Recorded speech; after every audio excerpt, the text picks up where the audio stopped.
With us today, we have Don.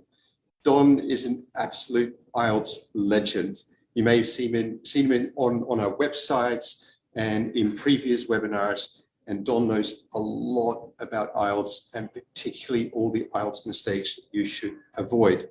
So from Melbourne, over to Don. Don, take us through all the myths and mistakes that we shouldn't be making in our IELTS tests. Thanks very much, Vincent. And thank you very much for that lovely introduction, which was mostly true. I do know a lot, but not everything. I'm happy to share with you what I do know today, and especially I want to focus on common mistakes that people make in IELTS. Now, common mistakes are things like not reading the question very carefully, not fulfilling all of the assessment criteria in writing and speaking. Maybe it's not managing your time very well. There are many ways that you can fail to get the score that you really should get in any test, not just IELTS. And we're going to look at every part of the test. We'll look at the listening, the reading, the writing, and the speaking. And as a very special gift today, we will share a video that takes a Band 5 Task 2 essay and transforms it into a Band 7 or better essay. So wait for that. That's coming up later on. The first mistake I'd like to talk about is an obvious one. And we'll go through listening and then reading and then speaking and writing. But to start with listening, not reading the listening question properly. Now, of course, you will say, well, of course, I always read the question properly. And you probably do. But when do you read the question? In the listening, you are given time to read the question. You are told you now have some time to read questions 1 to 5, for example. Now, some people will use that time efficiently, and other people will not use it efficiently. Sometimes a person will be looking at the previous questions to check on their answers. Sometimes people will look at the questions but not really understand them. What I want you to do is, when you are looking at the listening questions, make sure you understand the situation, because there's always a situation in the listening. 2 people may be talking in a cafe. 1 person may be giving information about tourism. And there are key words in each question. Look for the key words. Is it a time that you have to give? Is it a place that you have to give? Are you comparing 2 things? Are you trying to find something to do with the weather or with money or what? With the listening test, what you hear may not be exactly what you read in the question. So think about synonyms, words that mean the same but are different to the words in the question. And that is reading the listening question properly. In reading, it's much the same. But of course, in reading, it's a bit different. You have more time to read those questions, but not a lot of time.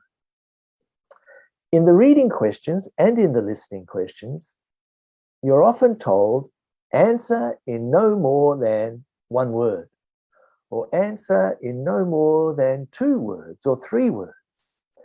That means you should never write 4 words or 3 words if they ask for 2, or 2 words if they ask for 1. That's an important thing. Read the instructions in the listening and the reading carefully. And remember, when you have to write a word as an answer in listening and reading, make sure that you spell that word correctly. Because if you don't spell it correctly, it will be marked wrong. And especially if you're doing the computer-delivered test, sometimes it's easy with our fat fingers to make a typographical error, to type the wrong letter instead of the right letter. Now that will be marked as wrong because it will be a spelling error. Okay, remember, last thing about the reading is that if you are asked to supply a word in a reading question, that word will be in the passage. That means there is no excuse for spelling it wrongly. Another mistake that some people make is that they leave blank spaces in their mark sheet for reading and listening.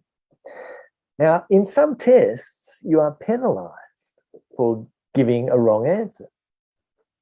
Marks are subtracted, but not in IELTS. In IELTS, you just get 1 mark for each right answer. It doesn't matter about the wrong answers. Okay? So never leave a blank space. If you have only 1 minute left, the exam supervisor says you have 1 more minute and you have 5 spaces left. Guess. True, true, true, true, true. Something like that. Okay. The fourth mistake I'd like to talk about sounds like an obvious one too, but again, people forget to do it. You must check your answers in the listening and the reading. If you're doing the paper-based test, the pencil and paper test, you should check your listening answers carefully, and you get 10 minutes to actually put your answers into the mark sheet. And you'd be checking for spelling. You'd be checking that the answer to question 20 is in the space for question 20, because sometimes people mistake which space they should put an answer in. You should be checking for things like, am I writing down 2 words when I should only write 1 word? And another thing, you should be careful that in the paper and pencil test, your writing is clear. If you're writing your answer and an A looks like an O, or the I looks like an E, then this is a problem, because it will be treated as a spelling mistake if it's not clear. Okay, in the computer-delivered test, of course, you need to check, but you have less time to check for the listening because you don't get time to transfer your answers. But all the things I just said apply except for handwriting. But again, as I said, with the computer-delivered test, check that you haven't made some simple mistakes in writing down a word. Okay, that's 4 mistakes. So we have about 20 to go through. The 5th mistake, and this is in writing, is not reading the question properly. Now, again, you will say, well, of course, that would be a big mistake. But in writing, not answering a question directly or fully or understanding the question is penalised very severely. Let's look at task 1 first of all. In task 1, academic, you're asked to look at a graph or a chart or a diagram. You need to be able to understand that graph, that diagram very quickly. So long before you do the test, make sure you are practicing this skill. Take every opportunity to look at graphs, to look at diagrams, to look at pie charts, to look at column graphs, to look at diagrams and maps. Make sure that you can understand as quickly as you can the key features in a graphic representation of data. That's what you need to do in an academic task 1. And in an academic task 1, you are always told to summarize the main features and to make comparisons. So when you're looking at the question in academic task 1, think about that. How will I summarize the key features? What things in this graph can I compare? In a general training task 1, it's really important that you understand the situation that is being described for the letter that you are going to write. You have to write a letter. And if you don't understand the actual situation, then this will be a big problem. So spend some minutes understanding the situation and the points that you should make in your letter. And look carefully at who you are writing to. Are you writing to a friend or are you writing to a stranger? Because if you're writing to a friend, it will be an informal letter. And if you're writing to someone you don't know, it will be a formal letter, and you will use different words, a different style of writing. So think about all of those things. In the task 2 writing, it's very important to be sure how many things are being asked of you. Is it a simple question like, do you agree or disagree? That's one thing. I agree for these reasons. Or is it more complicated? Is it a question like, what are the causes of this and what can be done about this problem? That's 3 or 4 things you need to mention. More than one cause and more than one solution. Sometimes you're asked to talk about 2 different views and give your own opinion. That's 3 things you need to do. Okay, now we get on to the speaking. Now, speaking is an obvious task. The obvious task is that you need to be able to pronounce words correctly. But many people think, well, I will pronounce this word correctly, and they will, and the examiner will understand them. But the examiner is listening for something else. The examiner is listening for, first of all, do I understand the word? And second, am I hearing natural English rhythm? Because meaning in English is only partly a result of understanding the words. It's also a result of understanding the stress, understanding the intonation. Is this a question or is it a statement? My intonation was different for those 2 things. If you are talking like this in English, it's poor pronunciation, even though each of those words were correctly pronounced. They did not join together correctly. So think about joining the words together correctly. The other thing is, and I've heard many people from many different countries make the same mistakes.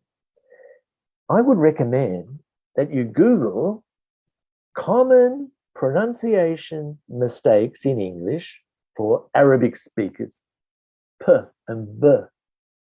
Maybe for Japanese speakers, and o.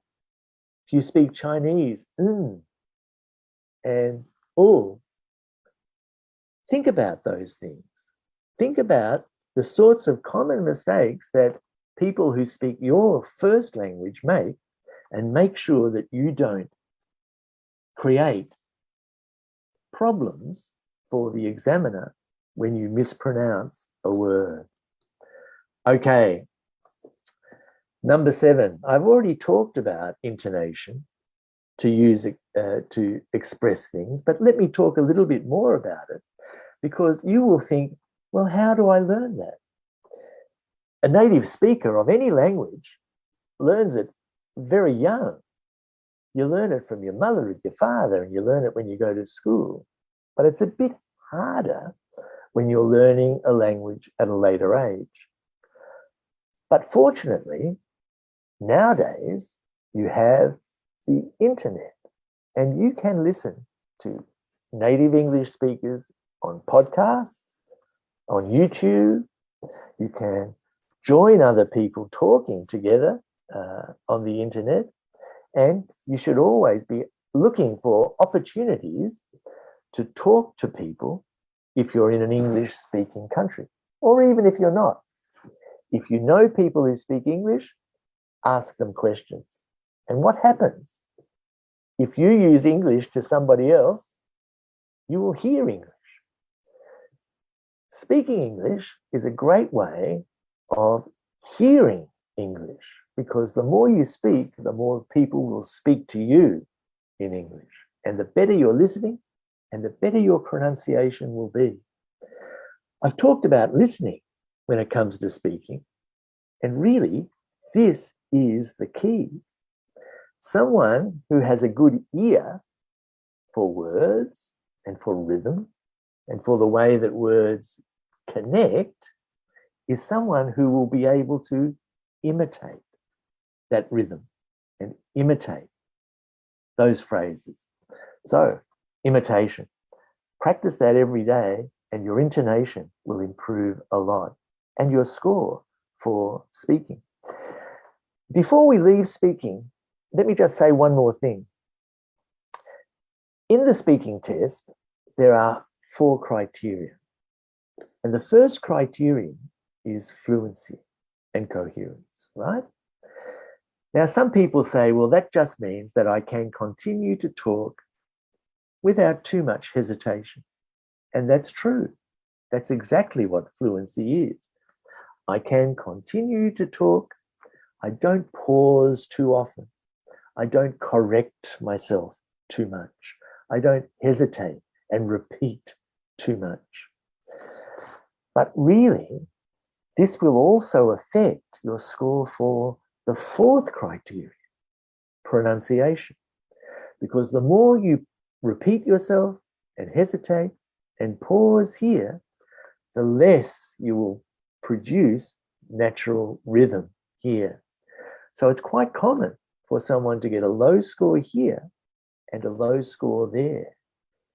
Fluency has an effect on your score for pronunciation too.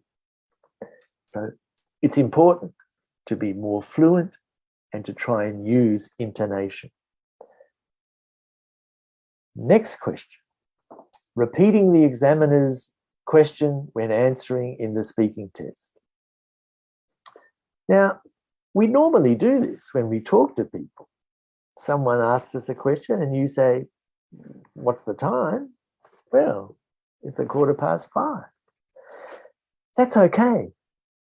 But if you do it too much, then the examiner will think, well, I'm hearing a lot of English coming from this person, but most of it is my English. Most of it is what I have said. So don't make that mistake.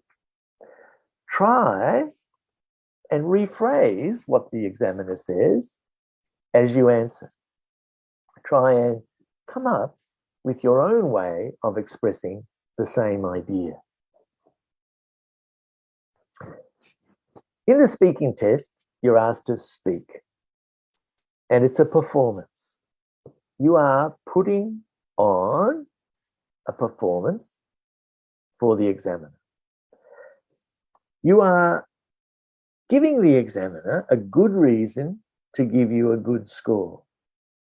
So, in many ways, when we're talking to a friend, we're not performing. We're just answering, maybe in the simplest way that we can. But in the speaking test, you have to do more than that. You have to push yourself to give longer answers. And if you look at the assessment criteria for speaking, you'll see that it says this person can give longer answers. This person can speak at length. Now, one way to achieve that is to make it a habit to give reasons and to give examples when you answer a question. Make it a habit now so that when you do the speaking test, it will be natural for you. If I ask you a question, well, what's the weather like in your country? You can say, it's nice. Finish. Bad answer. You could say, well, it's nice because we have 4 seasons and we have quite a cold winter, but I like the winter. And the summer is hot, but I love to go to the beach. That's one of the reasons why I like the summer in my country.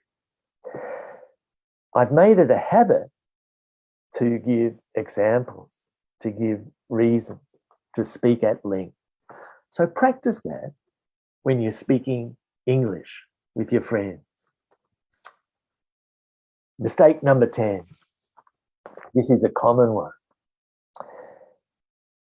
In IELTS speaking, one of the good things about the IELTS speaking test is that you are talking to another human being. You're talking to a person who is experienced in listening to people whose first language is not English. They're all English teachers. You're talking to a person who has worked and traveled overseas and probably speaks 1 or 2 other languages. And you're talking to someone who wants you to succeed and is listening to everything that you say. And the other great thing about the speaking test is you can ask questions of the examiner. You can ask the examiner, what do you mean? What does that word mean? Can I talk about this? They're good questions, no problem. The examiner will answer any question that you ask briefly. But a big mistake would be to say, what mean that? Bad English. You're telling the examiner that my English is not very good. And this is easy to fix up. Practice asking grammatical, natural English questions. I'm sorry, what does that word mean? Could you say that again, please? I'm not sure exactly what you mean by that word. Do you mean this? Perfect English. And it's easy to practice that. Find out how you ask a proper question for clarification, for explanation, and use those in your speaking test. The examiner will examine that, will assess the quality of your questions as well. Mistake number 11. This is a big problem for some people. In the speaking test, you are given 1 minute to prepare for the middle part of the test. The middle part is where you have to speak for 2 minutes on a simple topic. A person you know, a place you know, an event you know, an object that you know about. The topic is simple. You choose in some ways because they say, talk about an old person that you know. You choose. I'm going to talk about my father. I'm going to talk about my grandfather. I'm going to talk about my employer. But many people don't use the 1 minute preparation time efficiently. And it's probably because they haven't practiced making notes efficiently. If you make notes efficiently, they will look like this. They will look like about 10 single words. And each one of those words you can talk about quite easily. To take our example, talk about an older person you know. I'll talk about my father. I might write down his job, where he lives, how old he is. I might talk about where he was born. I might talk about the things that he does. But I'm not writing a sentence for those things. I'm writing down Melbourne, 90 years of age, golf, etc. One word. And I can talk about each of those words at length. Now that is writing good notes. And remember, you'll be looking at these notes when you give your 2-minute presentation. We help you. We ask you to talk about this in your long term. But you don't really have to follow that completely. It's to help you. And if you want to talk about other things as well, then that's okay too. Number 12, trying to read every single word in reading. The reading test gives you about 2,500 words and 40 questions and 1 hour.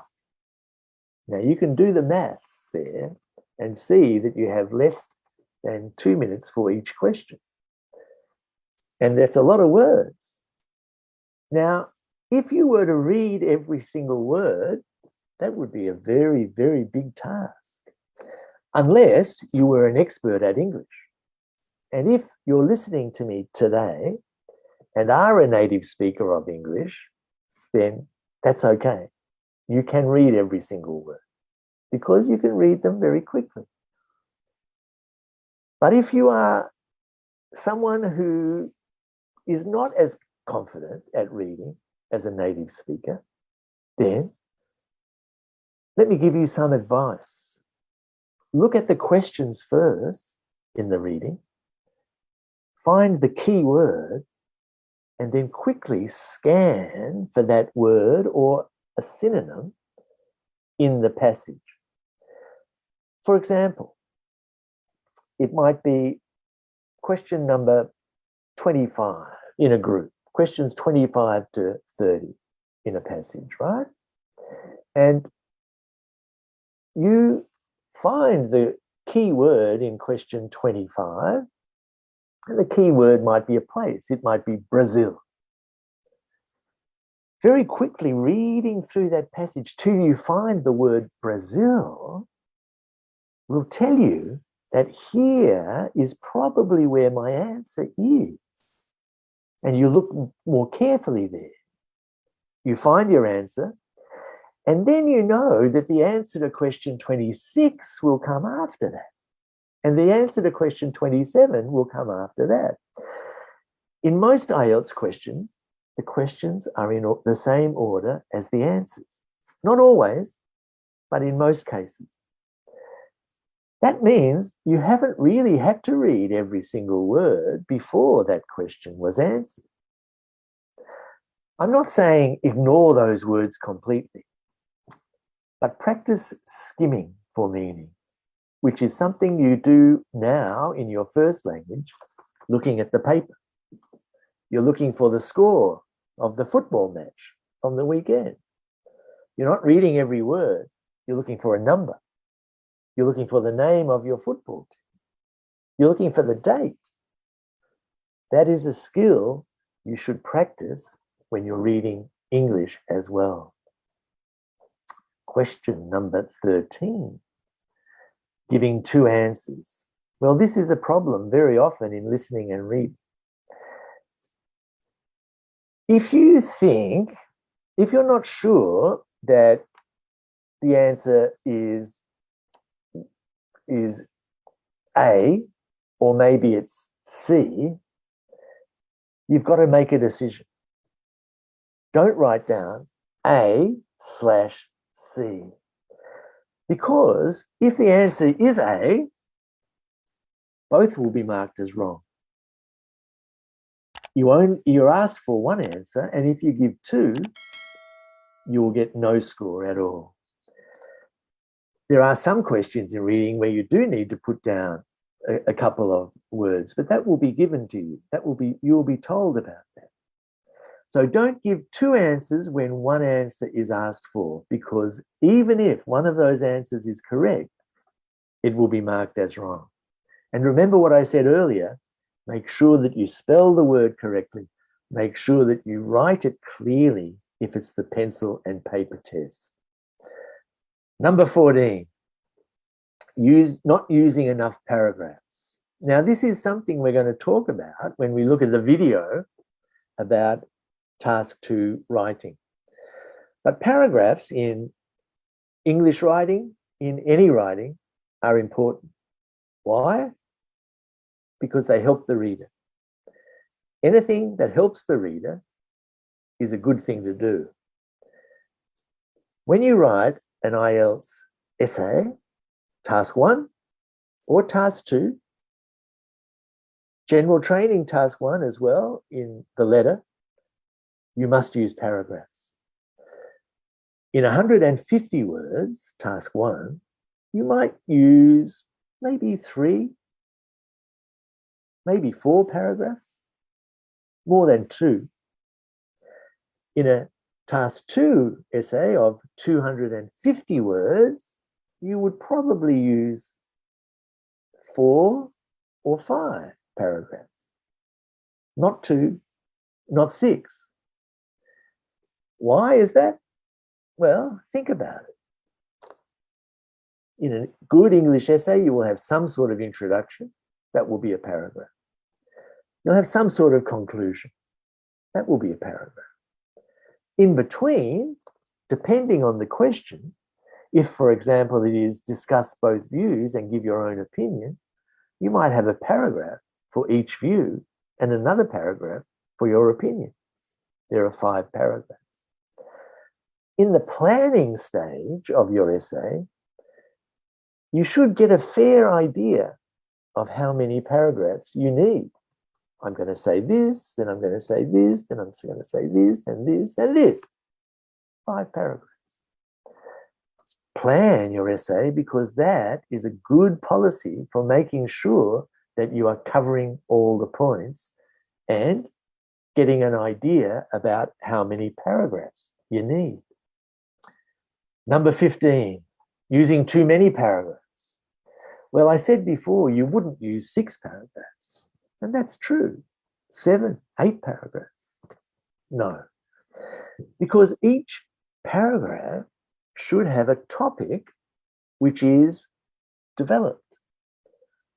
A 1-sentence paragraph is no good, because the examiner wants to see you take a topic and give it some support to support your position, to support your statement, to give an example or two, to support what you have said in each paragraph.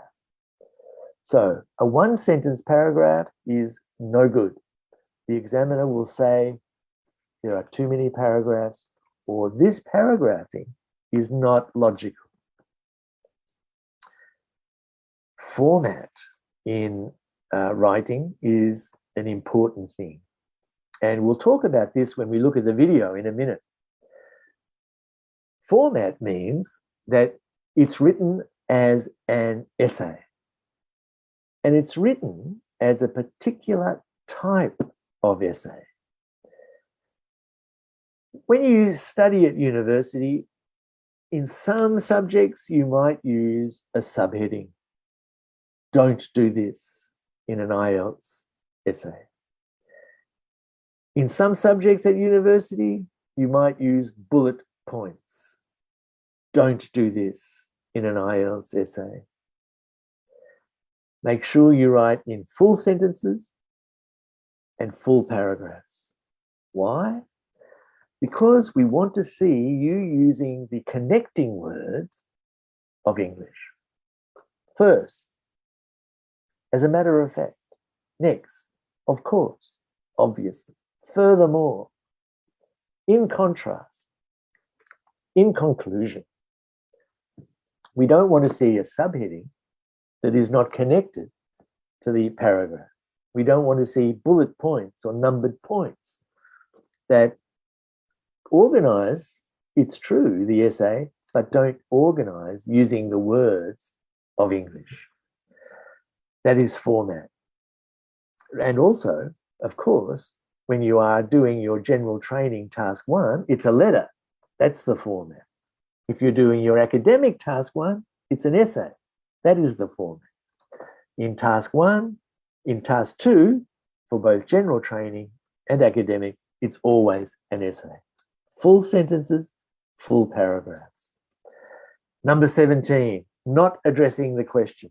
I've talked about this a little bit already, but read the question very carefully in the writing, especially general training task 1, understand the situation, and in academic and general training task 2, how many things am I being asked to do? Okay.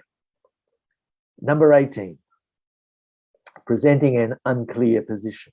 And we're going to talk about this too in a moment when we look at the video.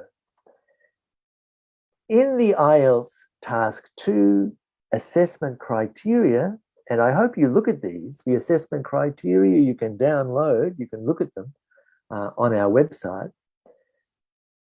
The examiner is making a decision. Is the writer's position clear? If you're saying many people believe this, this is disputed. Some people say that, other people say that. It's unclear.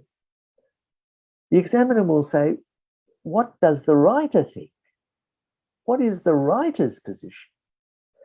And that means you should use the word I think, I believe, in my opinion. My view is, because that is what the examiner wants to see. And it's what the question asks you to do.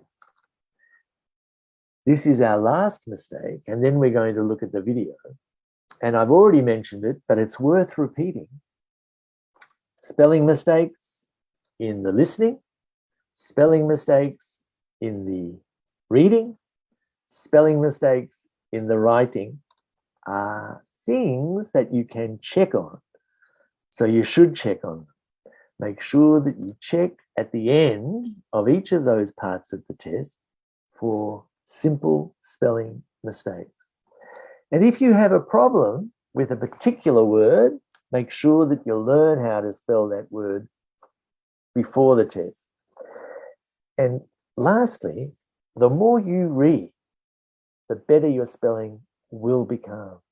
So make reading something that you do all the time. Okay, now we are going to change a band 5 task 2 essay into a band 7 or better essay. So let's look at this together. I might stop it 1 or 2 times here and speak about it.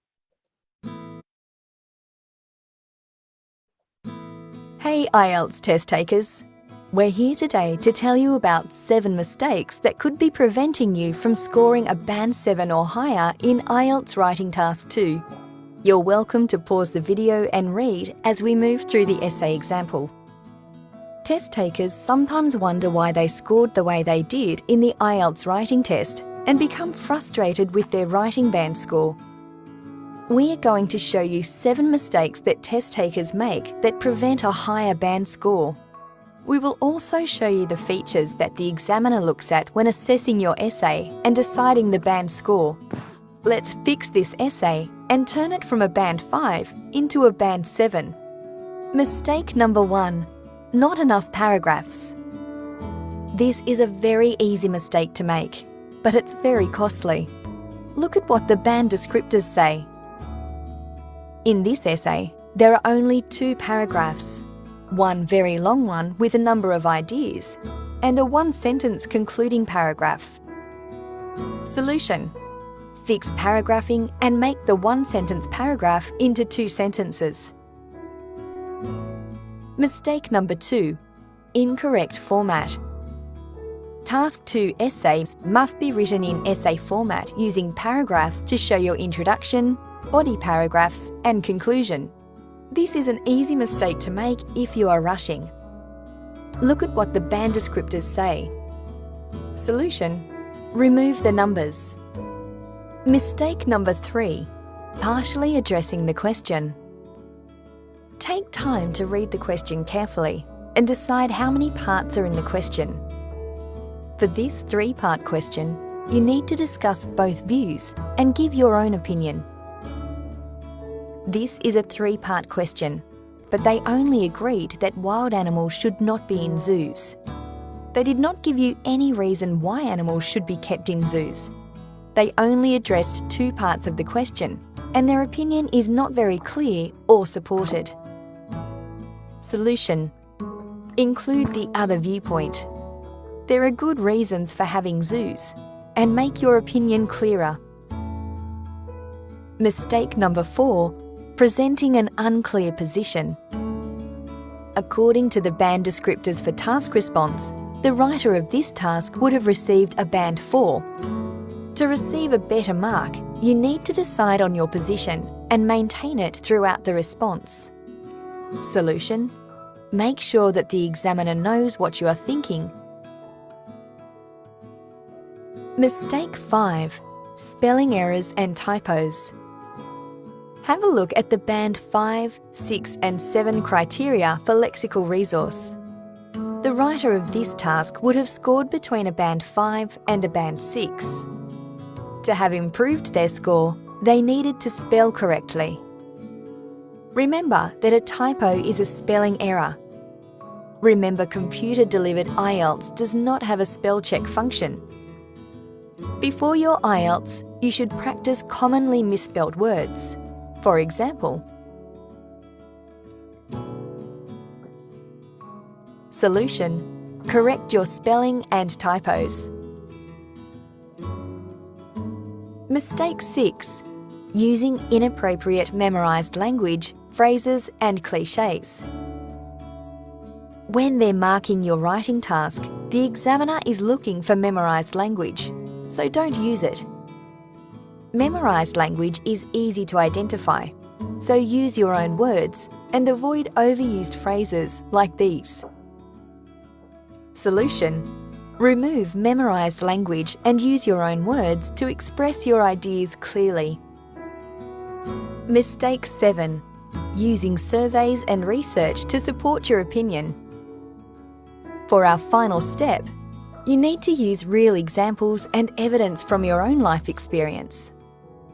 Examiners cannot check if your research and survey examples are real. They do not support your response appropriately. Solution: remove the false research and include your own examples. With that final mistake fixed, let's take a look at our transformed Band 7 essay. Thanks for watching. We hope you have learned something about the IELTS writing task 2. Avoid these 7 mistakes and you'll be on your way to a Band 7 result for writing task 2.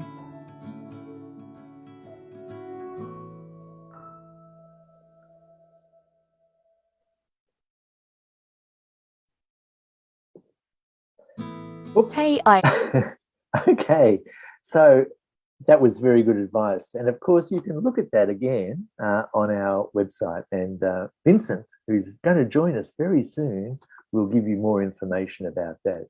But let me finish this presentation by reminding you of all of the things that we provide to you as an aid in improving your IELTS score. So go to our preparation resources at IELTS.idp.com.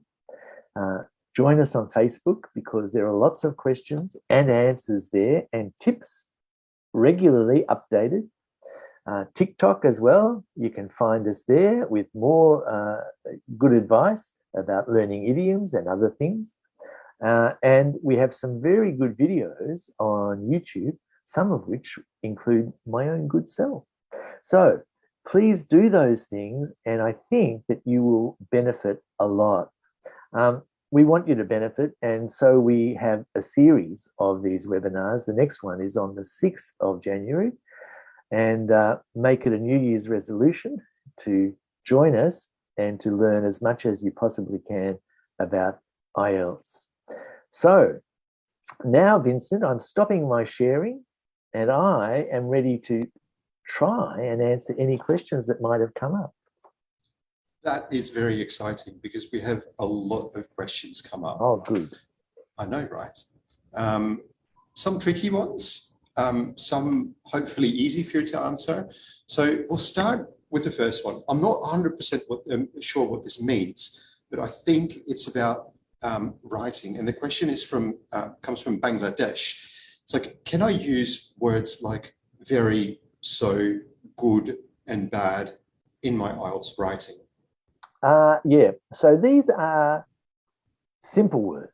I think that's probably the point that our friend in Bangladesh is making. And yes, a good piece of writing and good speaking in English is a mixture of simple and more complex. The examiner is looking at the sorts of words that you use and wants to see words that are used appropriate. Now, sometimes the most appropriate word is bad, and the most appropriate word is very. So use them.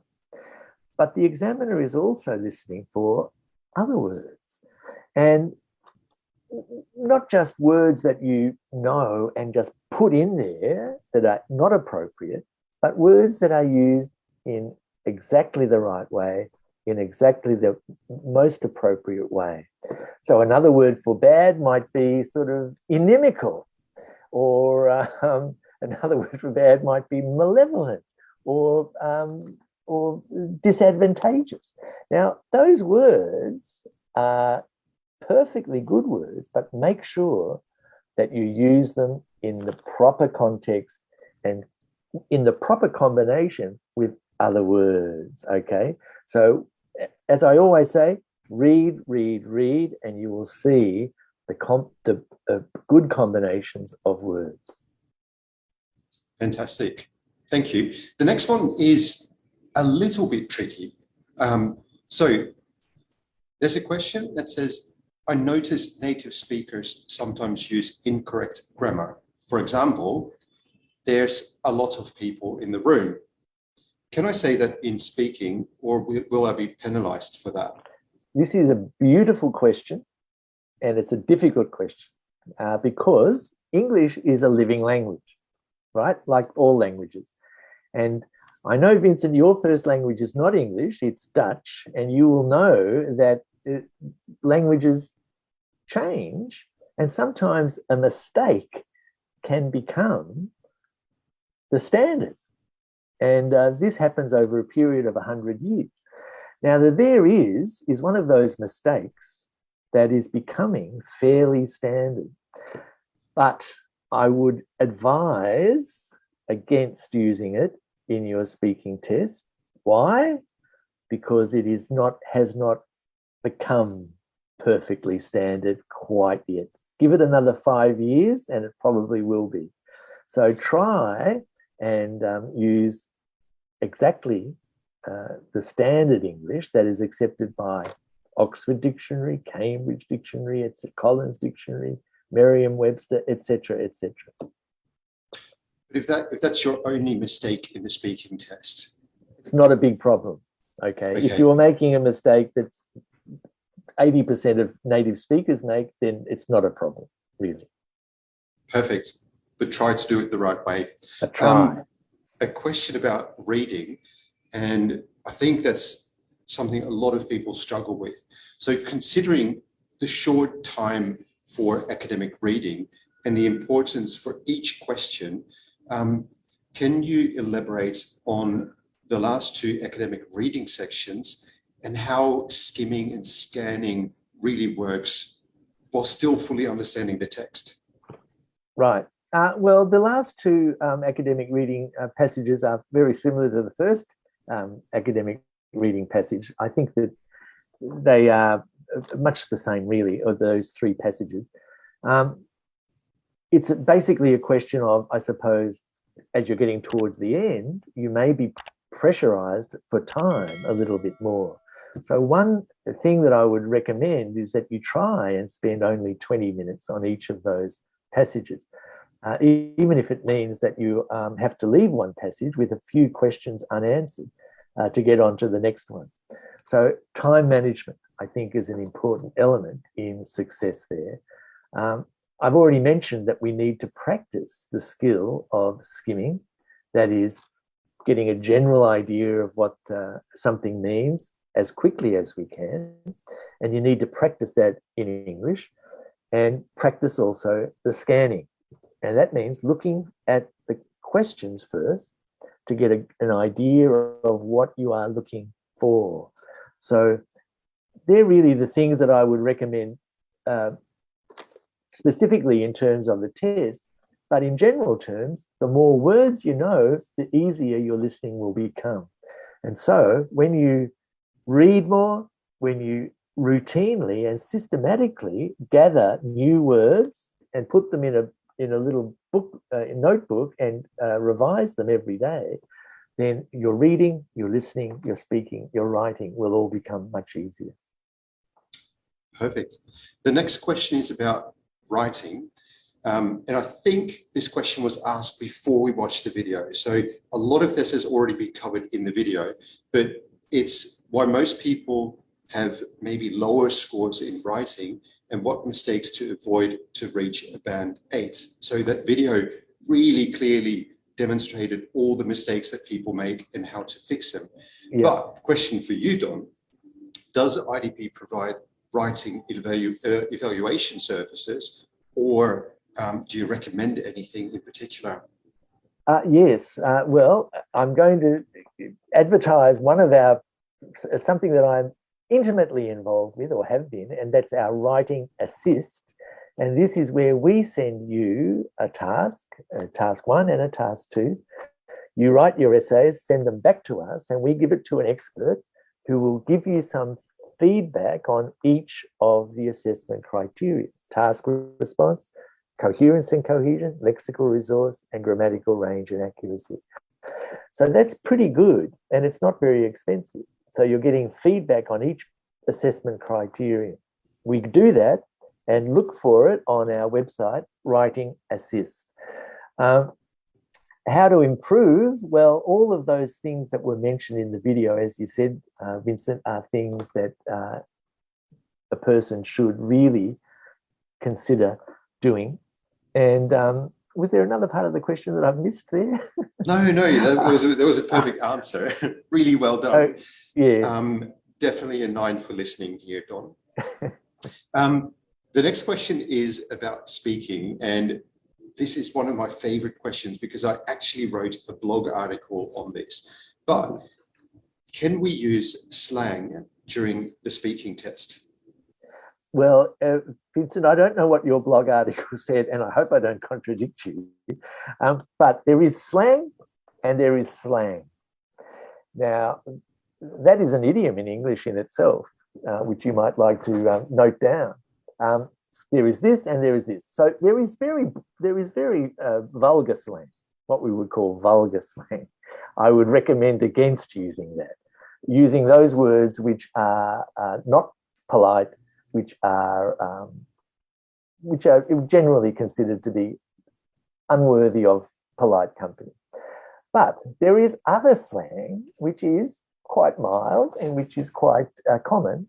And if you hear people using words which are not exactly formal, but are friendly and which fit the definition of slang, then do use them.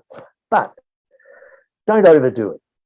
There are one important thing about learning a language, Vincent, and you will agree with me on this, I'm sure, is that the hardest thing to use in a foreign language is an idiom, is to be able to say something that is not really in the dictionary sometimes, to be able to use words in a particular meaning that native speakers will use them. And it's not just English, it's any language.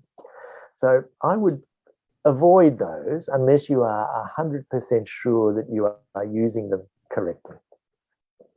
Fantastic. And I'm sure that one of my colleagues can share an article to all those slang words in on our pages here. Let's quickly go on because we only have a couple of minutes left. But for listening, could you give more suggestions to solve the problem when we can't catch the words in the listening section? Of course, if you can't catch the words, first thing is remember that it's the International English Language Testing System, and you will hear accents from across the English-speaking world. You will hear American accents, you will hear British accents, you will hear Australian accents, Canadian accents, you may even hear a New Zealand accent or an Irish accent. But they will not be too broad, they will be understandable. But get practice in doing that. So use the internet, listen to Irish people speaking on in a podcast or YouTube, listen to Americans, listen to British and Australian people. That's the first thing. If you don't understand a word, the actual word, then guess, because in the listening and also in the reading, there will be words around it which will try and explain words. So we're not completely heartless in IELTS. We try, if there's a difficult word, then it will be explained in the listening. It will be explained in the reading passage. You know, nanotechnology or the use of machinery at the subatomic level or very small elements. So look for those sorts of explanations of particular words and don't panic, because you can probably practice guessing unknown words. And when it comes to practicing, I would recommend reading without a dictionary sometimes. Not always, but, and you would agree with me here, Vincent, I think, sometimes you have to put the dictionary away and just read something and try and practice guessing the meaning, and later come back to the dictionary to pick up any words you didn't understand. I hardly ever disagree with you, Don, so that's good.